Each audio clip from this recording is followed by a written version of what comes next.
विद्यार्थियों,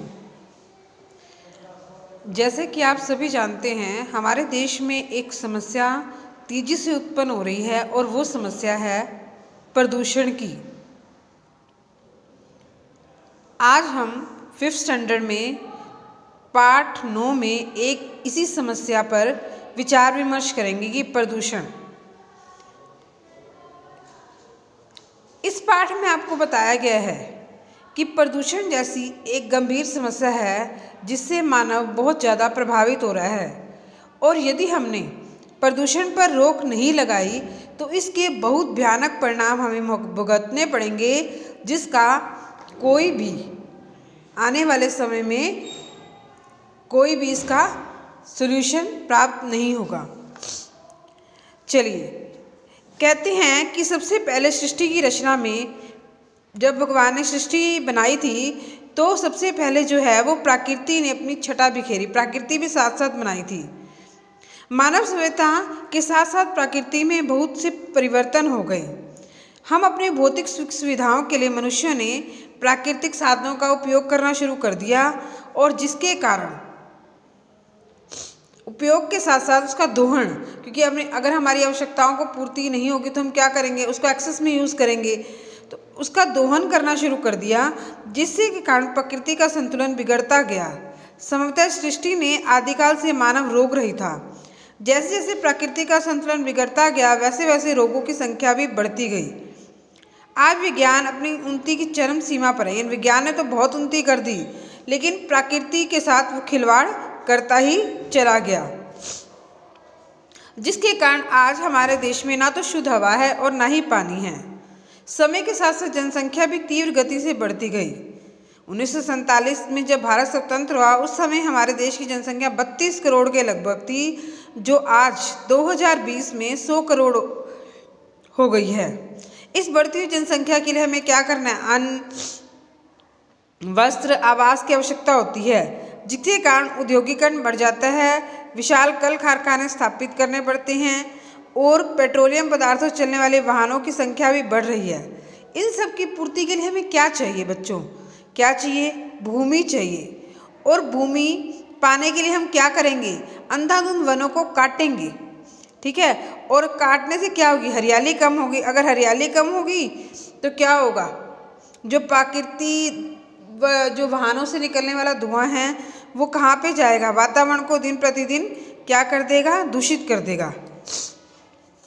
हमारी जो दैनिक आवश्यकताएं हैं, जिसके कारण वायु और जल प्रदूषित हो रहे हैं, मशीनों से निकलने वाला जो धुआं है, शोर है, उससे हमारे शरीर में आँखों और कानों को क्षति पहुँचाते हैं। बच्चों, प्रदूषण जो है वो 3 प्रकार के होते हैं। पहला प्रदूषण होता है वायु प्रदूषण, दूसरा होता है जल प्रदूषण और तीसरा होता है ध्वनि प्रदूषण। सबसे पहले हम पढ़ेंगे वायु प्रदूषण क्या होता है। जब प्रकृति बनी थी, जब ईश्वर ने सृष्टि की रचना की थी और प्रकृति का ने अपनी छटा बिखेरी थी उस समय, तो प्रकृति बिल्कुल विशुद्ध थी, ठीक है। लेकिन नगरों में मोटर गाड़ियों द्वारा छोड़े गए धुओं और कल खानों के चिमनियों से निकले गए विषैले धुओं ने वायुमंडल में ऑक्सीजन की मात्रा को दिन प्रतिदिन घटा दिया और कार्बन डाइऑक्साइड और कार्बन मोनोऑक्साइड जैसी विषैली गैसों की मात्रा बढ़ रही है। पेड़ पौधे वायुमंडल में इन गैसों का संतुलन बनाए रखते हैं, लेकिन हम क्या करते हैं? उन्हें निर्दयता से काट देते हैं, जिसके कारण वायुमंडल क्या हो जाता है? प्रदूषित हो जाता है। और वायु में अनेक प्रकार के रोग जैसे रक्तचाप, वायु प्रदूषण अनेक प्रकार के रोग जैसे रक्तचाप, हृदय रोग, श्वास संबंधी बीमारियां, हार्ट जो कहते हैं, नेत्र संबंधी रोग आदि जन्म दिया है। विश्व में वैज्ञानिक भी इससे बहुत ज़्यादा चिंतित हो गए हैं। वायु प्रदूषण अपनी रक्षा करने के लिए हमें क्या करना चाहिए? ज़्यादा से ज़्यादा पेड़ लगाने चाहिए और वन महोत्सव और वृक्षारोपण जैसे कार्यक्रमों को बढ़ावा देना चाहिए।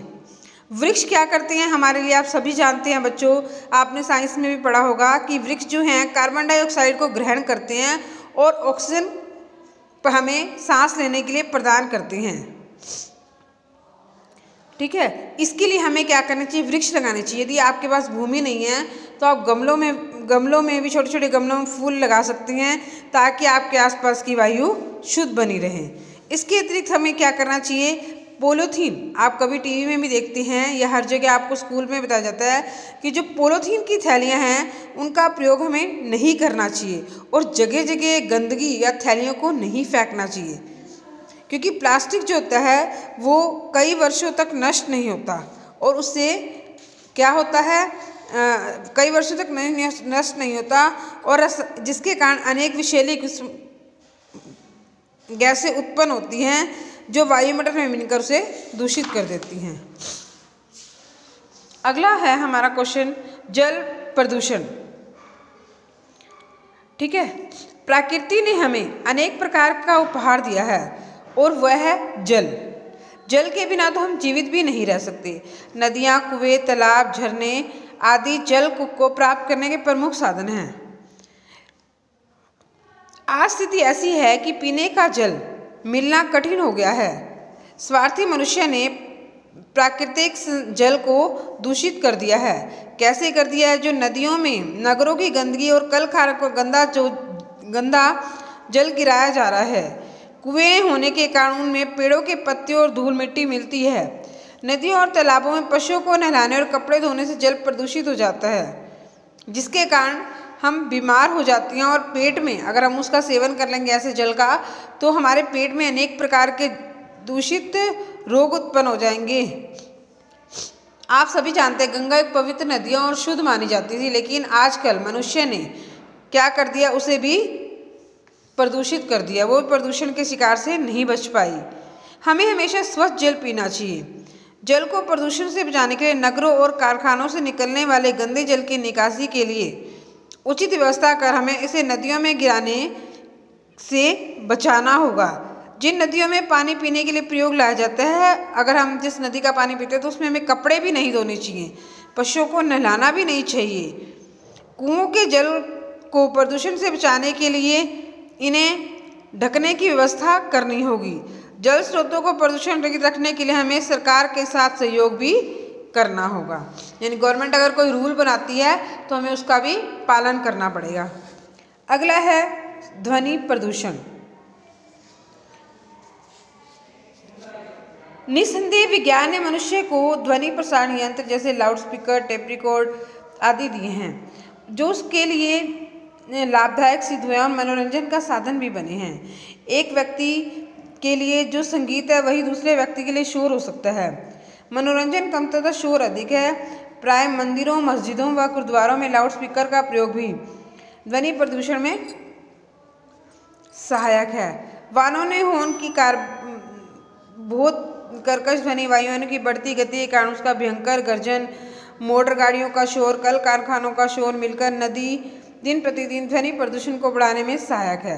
यानी जितनी भी गाड़ियाँ चलती हैं वो क्या करती हैं, अगर हम उसको सही तरह जांच नहीं करवाएंगे तो क्या होगा, वो शोर करेंगे जिससे ध्वनि प्रदूषण उत्पन्न होगा। शोर से हमारे शरीर के कोमल तंतु प्रभावित हो जाते हैं। इससे रक्तचाप, सिर दर्द, बहरेपन आदि बीमारियां उत्पन्न हो जाती हैं।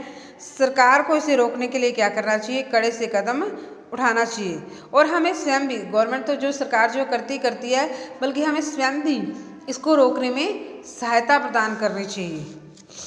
उपयुक्त सभी प्रकार से प्रदूषण को नियंत्रित करने से जनता व सरकार का परम सहयोग आवश्यक है, तभी हम इस भयानक प्राकृतिक दानव के चुंगल से अपनी रक्षा करने में समर्थ होंगे। विश्व के अन्य देश भी पूर्ण रूप से प्रयत्नशील है, पर हमारा यह कर्तव्य है कि हम केवल अपने देश की नहीं तो विश्व के अन्य देशों को भी अपना सहयोग दें। तो आप सभी ने भी यही करना है कि क्या करना है कि जो प्रदूषण है उसे रोकने के लिए अपना सहयोग देना। बच्चों, पॉलीथीन क्या करना है, आपने पॉलीथीन का प्रयोग कम से कम करना है। दूसरा, तेज ध्वनि वाले जो लाउडस्पीकर है, इसको तेज ध्वनि में जो यंत्र हैं उसको नहीं चलाना है और जहाँ पीने के पानी में गंदगी नहीं फेंकनी, उसको साफ बनाए रखना है। ठीक है, अपने वाहनों की नियमित जांच करानी है।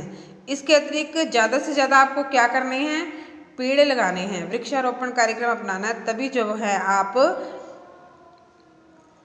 पर्यावरण प्रदूषण को खत्म कर पाएंगे और पर्यावरण को स्वच्छ कर पाएंगे। धन्यवाद।